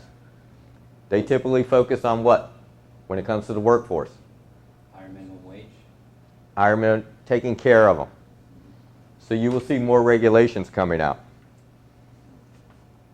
And that's why I always tell people, this is why you pay attention to everything, because that's going to tell you something's coming down the pike that may have a potential impact on you. And you have to be thinking about, how do I address that with my situation? The other thing I always tell people, human capital manager, you don't need one until you have at least 100 employees. You can work through with pretty much just touching a consulting firm, a human capital consulting firm to assist you through the process. Insurance. Those of you who have the business, have all your insurance. Remember, when tough times hit, do not stop paying your insurance. And the one thing I always try to tell people is that paying the employees' taxes is the one you never want to miss. You can mess up on your IRS, the state income tax and things like that, and they'll work with you. But you goof up the payroll taxes, there's no mercy. There is no sympathy. So I always tell people, make sure you cover that. You know what your business is. The thing is that you're assessing the risk, and not just the regular risk. It's also those unknown factors that maybe you hadn't really thought about, but could potentially happen. Especially since we're a society that's it's at a drop of a breath. You literally will sue. I mean, think about it. Somebody drops a hot coffee in their lap, and they're suing McDonald's for too hot. Okay, and it's because the cup didn't have on it that it was hot. You know, and that's the thing we have to look at when we're in business. We have to look at all these little things that come up. A lot of insurances that are in business have business owners packages. You can set those up for whatever you want. And like I said, for me, when I was dealing in the robotics industry, my insurance was totally different. And when I was dealing in the chemical industry, it was totally different. So there's not one size that fits all. It depends on what you're actually doing in the line of business. Can you explain a little bit more about what the business owner's policy is? A business owner's policy may be like this. Okay. So depending on what you're doing, you'll sit there and lock it. One of the things I point out to people is, if you're a business and disaster hits, do you have business interruption to kind of help take care of you to keep you running? So, and people say, well, you know, I really don't need that, you know, it's just me. And I'm going, you got to really think this out. If you're really serious about trying to make your business succeed, or you have employees, there's nothing worse. Disaster hits and you can't take care of your employees. Dealing with that, like business interruption. I literally had mapped in mind, if I lost my chemical facility, let's just say, heaven forbid, it blew up, I actually had contracts already lined up with my competitors to actually take some of my formulations and start making them. It was an agreement we had mapped out, and I had theirs. And it was just basically taking care of each other.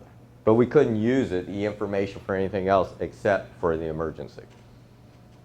So these are things that you look at to keep yourself going.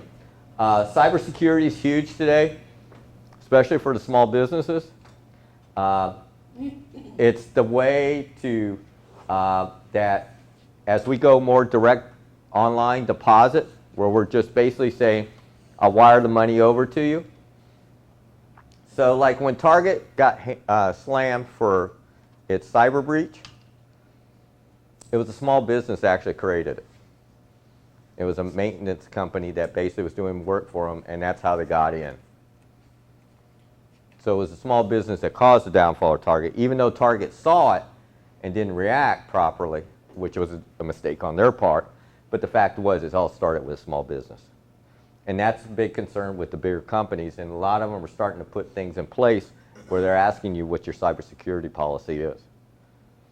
And also be real cautious with cybersecurity insurance policies, because There are many different types.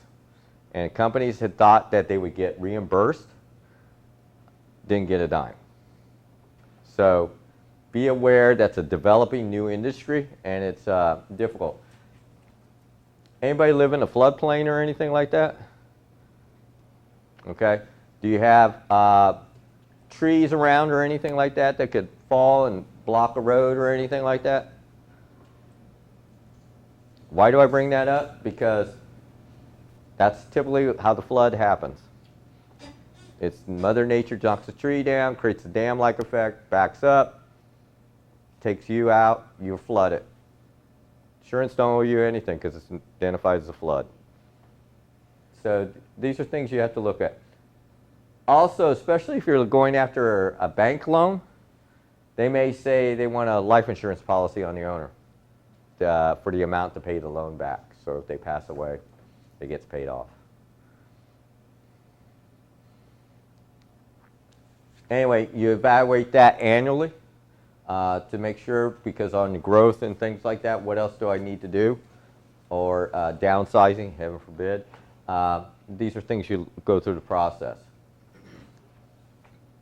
Okay, a business curve. Some of you said you're a startup or you're a company that's been in existence, and you know whether you're in growth mode or mature mode. I always tell people this right here, there's a lot of people that say, I'm growing, but all they are is busy. There's a big difference, okay? Real big difference, okay? They're just busy. And so it's understanding where you're at. And why do I say it's important? Because this is you as the business, you know where you're at. What's the industry? You're focused in a particular sector. Is that a sector that's mature? Or is that a sector that's growth? The reason is because these are also tools when you're trying to get maybe financing and things. These are leverages that you can work. And what is the global market for what you do? Because this is how you talk your story anymore, because we are global. There's no ifs, ands, buts about it. That's how we look at things anymore. So when I had my one of my companies, I basically did business on every continent except Antarctica. Okay?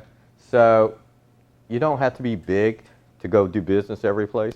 It's just what people ask for. And so don't be afraid of that. And don't be afraid of the fact that it's global. I got to deal with all these regulations and everything. It's actually easier. How many of you would like to do business in California? Okay, great. It's the most regulated place in the world. So if you want to do business in California, you can do it any place in the world.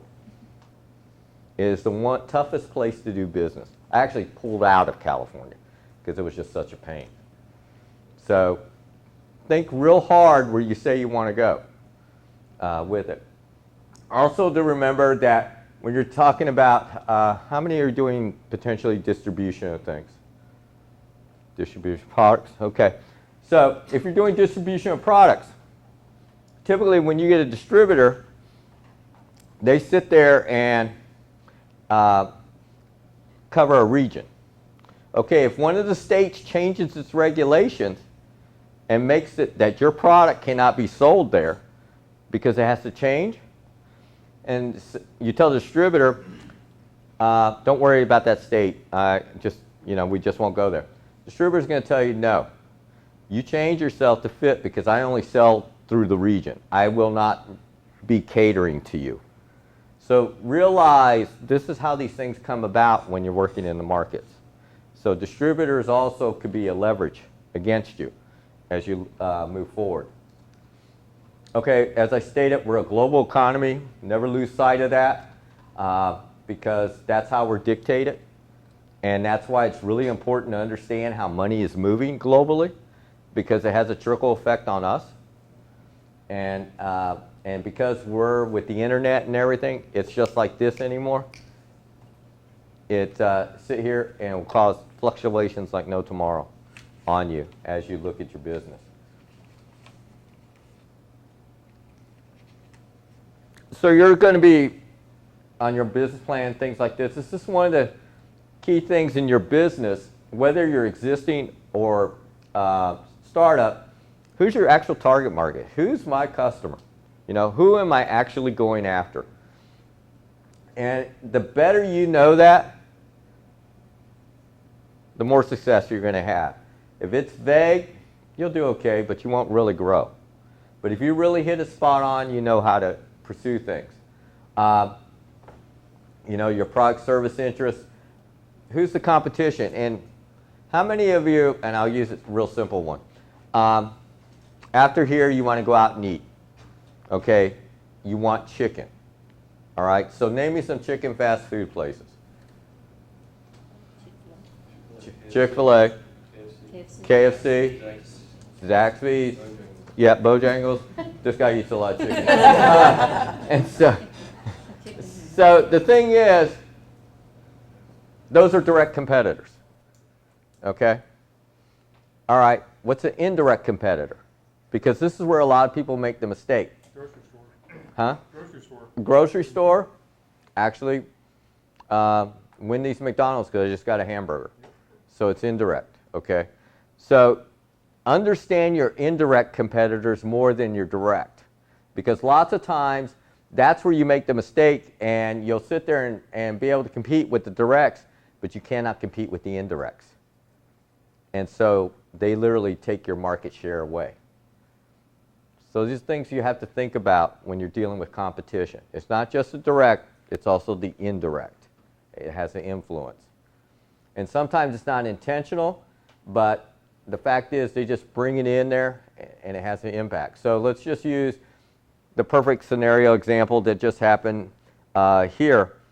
A year ago, what happened? Bass Pro bought Cabela's. And what just happened down the road? Closed. Yeah, which was really obvious when first time I went down there. I said, oh, this is not going to be good. And so the thing is, that's how we have to look at things when you proceed. Price points. When you're figuring your price point, how do you figure your price point? You know, am I sitting here, the industry is plus 10%, whatever it costs me to break even, and then 10%. Understand what's that number you're creating and why you're creating it. And remember, if it's something worthwhile, most businesses underprice themselves instead of really looking at what is my value I'm really bringing to the table and sell it. And why did I say earlier, understanding your target market? If I understand my target market, I know how much they're going to pay. Okay, so like example, one of my companies, I did chemical and biological accident scenarios. And so I trained a lot of military, hospitals, emergency responders. Okay. That market share was, when I was involved in it, basically I charge $5,000 a day and I get paid $5,000 a day.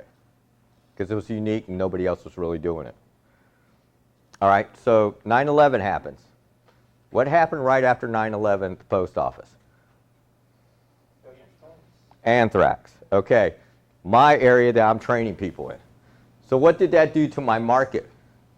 Big demand. Big demand. I was really busy for 6 months, which I knew I'd do. But what happened? Competition. Everybody that I had pretty much trained opened their own companies. So now that price of $5,000 went to $500. And these are things you have to pay attention in business, because you have to make a decision. How long will I stay in? My checkout point was $1,500. You hit $1,500, I was out. So these are things you have to look at when you're in business, trying to determine that. Your trademark, copyright, anybody dealing with that? Where there's trademark or copyright? Trademark. Trademark? Certification. Certification. Okay. The thing is that this is really critical, especially if you're trying to go, you're just for the state, or you're trying to go the whole United States? For the whole, like, I would like to work in other states and stuff too. Okay. This is where this comes messy. Now, I'll give you an example. I was working with this one company, and its name was Hot Dogma. Okay? And it did hot dogs. And what was unique about this place, it was actually done in the basement of a church. And so they were selling the hot dogs, which they were only a local flavor in the Pittsburgh area. Then all of a sudden, they got on one of the food channels. Next thing I know, they have a lawsuit against them because there's a hot dogma in Miami, Florida. Now, me personally, I would have been totally ecstatic. I just said, yeah, we were on that show. What the heck? You know, buy my hot dogs. But they filed suit. So because they had their name first, even though Hot Dogma was even from Pittsburgh, was even competing in that market down there, didn't care, they had to change their name. So these are little things. So as you look out beyond, that's kind of what you have to pay attention to. And also, if there's a possibility your product can go global, you have to be thinking global too when you're dealing with this. And then developing the marketing strategy. Okay, we all talk about this. Who is not having a website? Thank you. I was gonna say, aren't you crazy to not have a website? Well, you know, there's people to this day that still tell me I don't need a website. You know, I'll do it through Facebook. I said, you just don't get the same message. The website is basically your Bible. It's your foundation, and then everything else built off of it. So the other thing is, if you're going to have a website, please keep it active. I see so many people create a website and then it's just there. And then there's nothing in it. There's no value in it. If you're going to take the pain to pay somebody or do it, the effort, then sit here and actually keep it alive. If you keep it alive, just doing one simple thing, just be an educator. Just put educated blogs or something like that. You'll be amazed how people just attract to that because they feel you're experts. You know, that's a simple solution. Whether it doesn't matter what you guys do, whether it's artisan, whether it's the campgrounds, you can sit here and tell stories that would interest people to sit there and do so. Residual income from that also, because if they start viewing you as an expert, you might get speaking engagements. True. So, I mean, this is the thing you have to look at. This is what builds your brand out, is trying to show that expertise. So those of you who are starting up in the local area, how do you start connecting to people so they know you? Talk to them. Okay, so you're going to be talking to a lot of people. Well, some. I do, but like maybe not other people. Yeah, but the thing is, you're trying to find gold mine opportunities. Okay, so think about it. How many of you go to charitable events? Okay, all right. Have you thought about volunteering at the sign-up desk? If you do that enough times, do the different ones, all of a sudden you'll see the same players that kind of come. They get to know you. You start a conversation. It starts rippling. And they'll connect you to things you never even knew you possible. So I always tell people it's a low-hanging fruit. You don't have to work very hard for it. Typically you get in free because you're volunteering. And so you win the whole process. But this is the way you get brand out. You know, those things that hit a bunch of people and they're all festive and they're open to talking to you and everything, where if it was a business meeting, forget it. You can't even get the time of day to talk to them. Yeah. So these are little things you look at when you proceed. How many are going to have YouTubes? We have Thank them you. now. Okay. So that's another thing. Because we're so visual, it's just putting little things on there to deal with that. Like Sandy does the new knowledge. Every Wednesday, is it? Tomorrow. Yeah, tomorrow. So, and that's on their YouTube site, so that information is always there for people to learn from the product. So it's an educational tool. So once again, these are tools that if you take advantage of them, they work for you. If you sit here and say, you know, I'm just really not into that, okay, that's a market opportunity that's going away for you. This is traditional.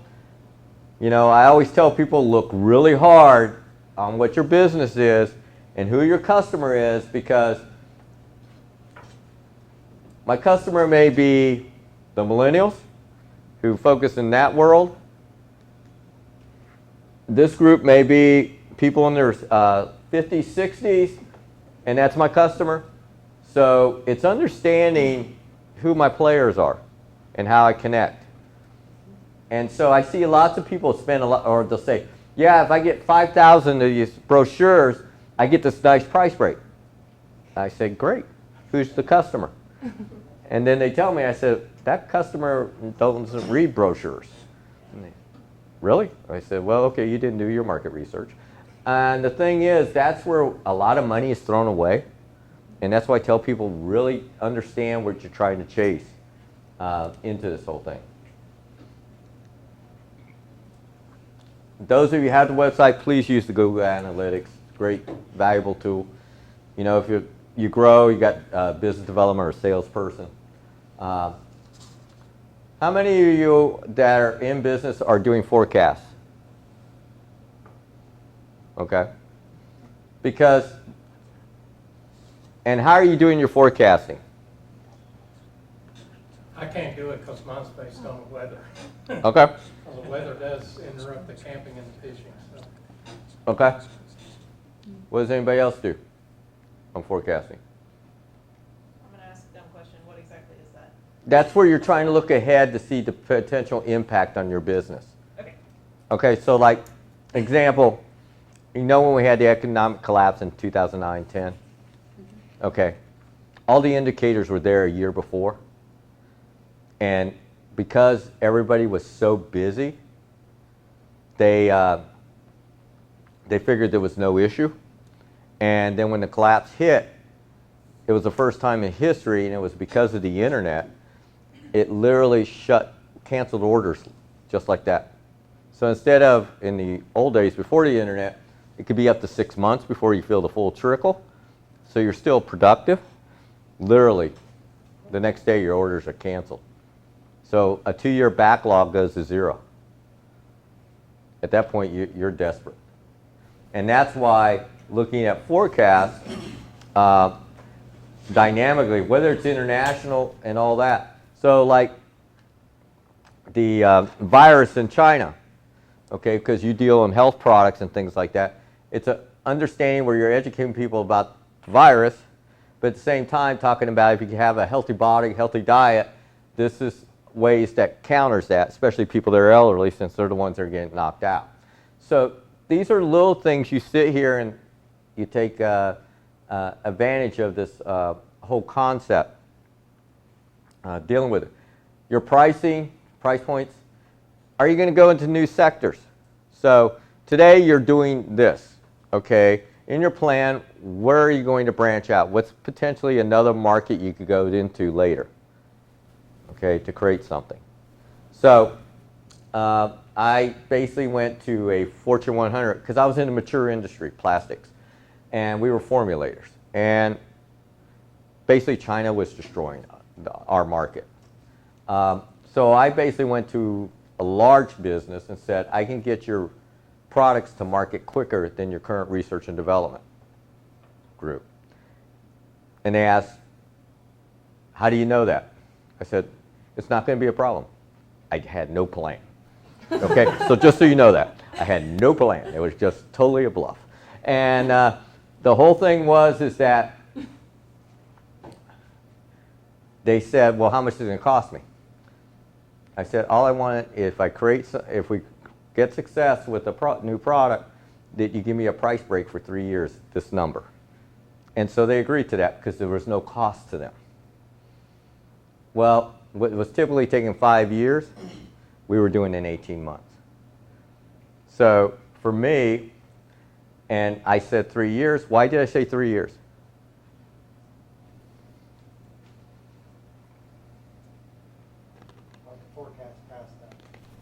Forecast because the other players that would buy the new product have to learn it. I already know it. So I have market share for 3 years. And then the competitors start coming in, forcing the price to drop. And guess what I'm working on? I'm working on the next new product. So I changed my whole dynamic of my operation just by doing that simple thing. So there are ways to create new opportunities. You just have to think a little bit different. And then, you know, your customer complaints. Okay, what's the biggest fear today because of social media? Bad reviews. Bad reviews. Yeah, I mean, even if somebody's just bogus, and then you're in defensive posture. And so I always tell people that you better kind of have some statements already prepared that are rough, so then that way when it hits, you can respond quickly and address it. So it basically shows you're proactive. And why I tell you to do it ahead of time, those statements, because when it happens, you're so upset. You waste so much energy trying to figure out how to say this because you're insulted by what just happened. You're letting your emotions get into it. And I always try to tell people, when you're in business, it's just business. There's not personal in it. And as soon as you let the personal go in, you struggle. And that's why you have to sit here and kind of do those things ahead of time, because somebody's going to write a negative comment about you no matter what. You know, so how do I respond to that? Let me have those certain statements made out. That's what the big companies do. You know, they already have their canned statements, and they just drop it in there based on the scenario that somebody's bringing up an issue. So, things to be aware of. Another thing I always tell people to do, if you have customers that you're dealing with on a consistent basis, it's not like they come in one time and you'll never see them again. But if you have consistent customers, I always looked at mine to see who were the most profitable for me and who were the least. And the reason I did that is because when they were the least, if I got busy and I knew I would get more profitable customers, I just pushed them away. And I always tell people in business, don't keep people just so you can keep people. The idea is to make money. And the only way you make money is understanding who's giving me my most profit. And I promise you, where you'll spend most of your time in this arena is the customer that just always complains, and that's where you spend all your energy, and it's just like sever the relationship. You know, just sever it and let it go. You know, well, they'll badmouth me. I said, I promise you, they won't badmouth you. You know, it's in your best interest for all the energy. Because the one thing that a lot of you don't do when you're starting a business is, what's the hourly rate when I'm thinking about it? Because pretty much you're thinking about it 24/7. So what is my hourly rate that I'm spending all this time and energy on? And if I'm spending all that time and energy on that hourly rate, am I making any money? So that's your thing. Time is precious for you. And if you're sitting here dealing with, as I call it, poor customers, you're throwing good money out the door. And if you figure that into your formula, you'll figure out how much you're actually worth. And it's not pretty. So the thing is that kind of gave how you should look at the market, you know, monthly, quarterly, annually, see how things are moving. And that's kind of how you turn customers, and then also your sales, depending on what type of business you are. Some of you may just be an annual basis. It may be a seasonal basis. It just really depends on what your business line is that you have to think about. Logistics, suppliers, packaging, weather. The one thing I try to tell people, even if you're shipping things, it's understanding who do I ship through. Those that are shipping things, who do you guys use? Anybody? Different companies, I mean. You use different ones? Okay, good. I mean FedEx, UPS. Okay. Postal Service. Okay. Yeah, I always tell people make sure you have more than one. Yes, pretty Right.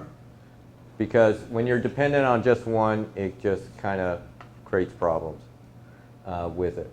And, you know, understand whether it's going to be a factor, and that you always have to pay attention. Because if you are shipping stuff to the West Coast, remember they're going to see the storm long before you're going to see the storm. So you always have to be thinking about that. So, and if you need raw material to you or supplies sent to you, understanding the dynamics of storms and things. So, like when a hurricane would be coming up the Gulf Coast, okay, several of my polymer materials were basically down in the Louisiana area. I literally would, as soon as I saw the hurricane, I would have to order rail cars and push them up to Maryland so I could sit here and have them because I know they're going to shut production down. But I still got to take care of my customers. So these are the things you have to think about when you're in business if you're having to deal with it. Because the customer will sit there and say, I feel bad because you got hit with the disaster, but I still need my product. You know, so just understand that. They'll have a little sympathy, but at the end of the day, it's about, I need my product or my service. Anyway, what are the payment terms? If you're good, you can really negotiate some good things. So a great negotiator. Do you need a warehouse?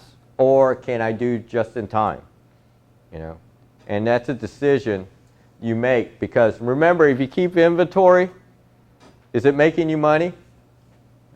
No. Are you throwing money away? Yes. Yep.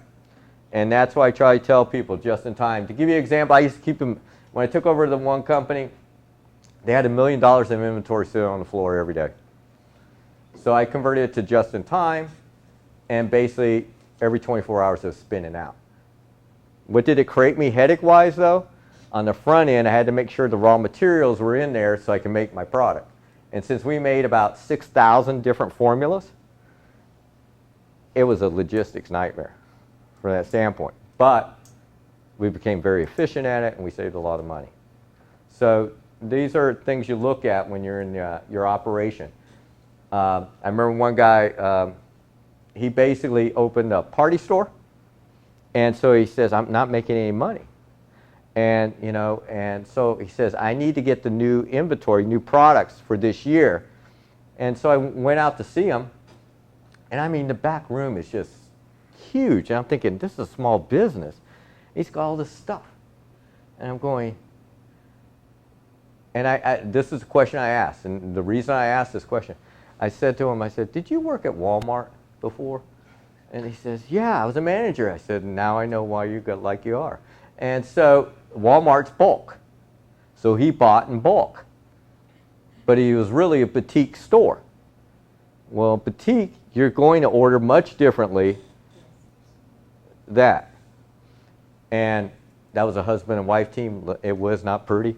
And after I brought that up, she looked at him directly and said, I told you so. And then I said, okay, there we go. And so trying to help them through that process so they get rid of that old inventory that they had sitting there because they didn't have the money to buy new inventory that they needed. I don't think anybody's manufacturing here, right? Okay, so we won't talk about that. All right, finances. The three that I bolded, cash flow, balance sheet, income statement. Know those forwards and backwards, how to read them. Because that's what it's going to protect you, because one of the biggest things for small businesses who use accounting firms, how many are using bookkeepers or accounting firms? Okay? Most small businesses get embezzlement issues. And it's because they don't know, understand how to read their own information. If you do, you keep it in check.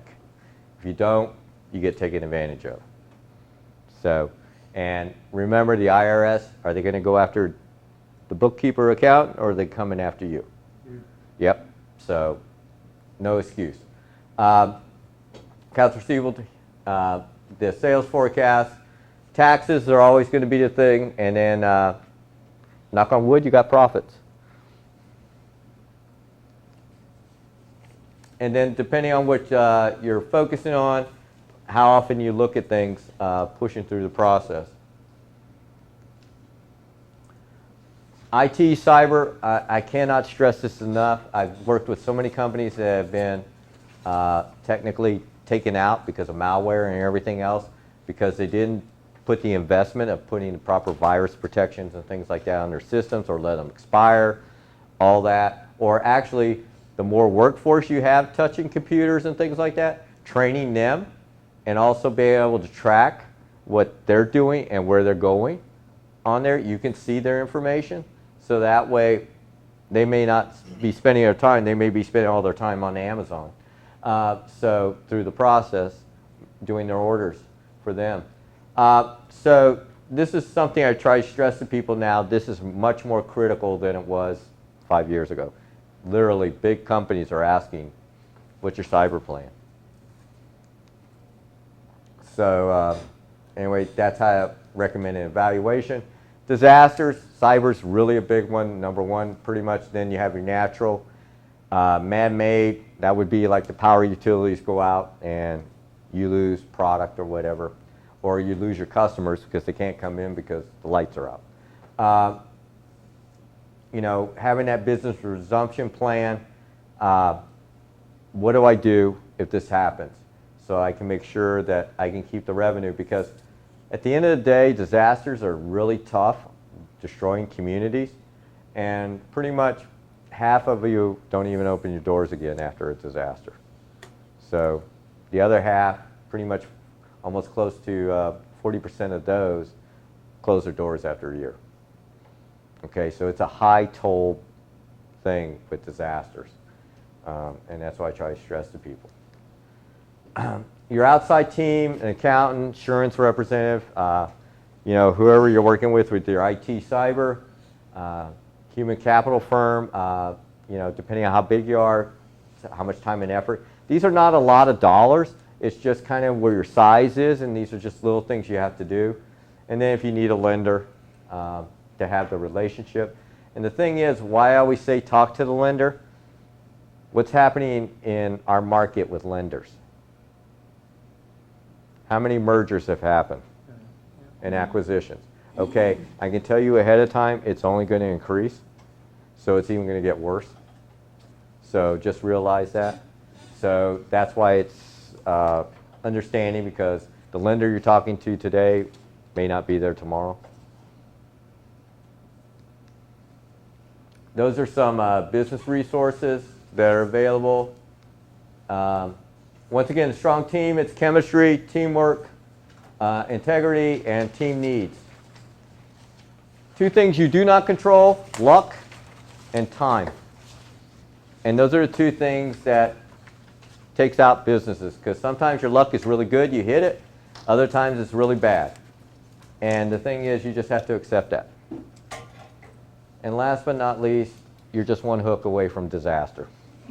So just realize when times are good, that's when you should be working the hardest, because when bad times hit, you have your plan.